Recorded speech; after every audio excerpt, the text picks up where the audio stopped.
بھارت کے غیر قانونی زیر قبضہ جموں کشمیر میں بدنام زمانہ بھارتی تحقیقاتی ادارے نیشنل انویسٹیگیشن ایجنسی نے جموں خطے کے کئی علاقوں میں چھاپے مارے اور تلاشی کی کارروائیاں کی۔ نیشنل انویسٹیگیشن ایجنسی کی ٹیموں نے بھارتی فورسز کے ساتھ مل کر مسلمانوں کے گھروں پر چھاپے مارے۔ یہ چھاپے بھارتی وزارت داخلہ کی ہدایت پر مارے گئے۔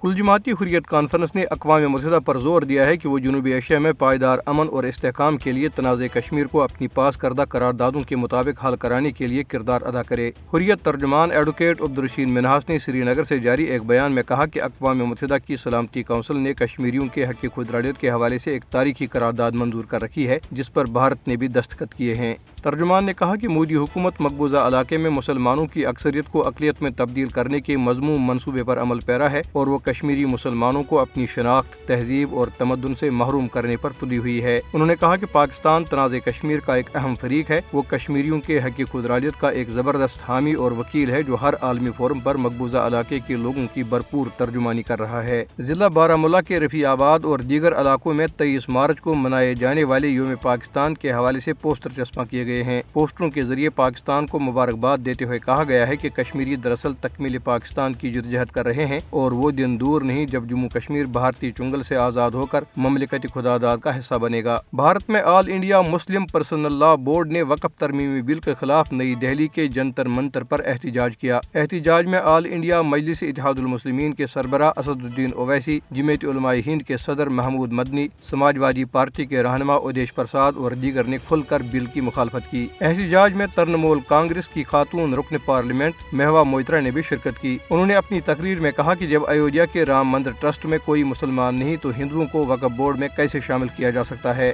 انہوں نے کہا کہ یہ سب مسلمانوں کی جائیداد چھیننے کے لیے کیا جا رہا ہے۔ امریکہ میں قائم مسلم تنظیم امریکن انڈین مسلمز ایسوسی ایشن نے وقف ترمیمی بل پر مودی حکومت کی شدید مذمت کرتے ہوئے اس سے مسلم کمیونٹی پر براہ راست حملہ قرار دیا ہے۔ تنظیم نے خبردار کیا ہے کہ بل کی منظوری سے فرقہ وارانہ تقسیم مزید گہری ہو سکتی ہے اور بھارت میں مزید بد امنی پھیل سکتی ہے۔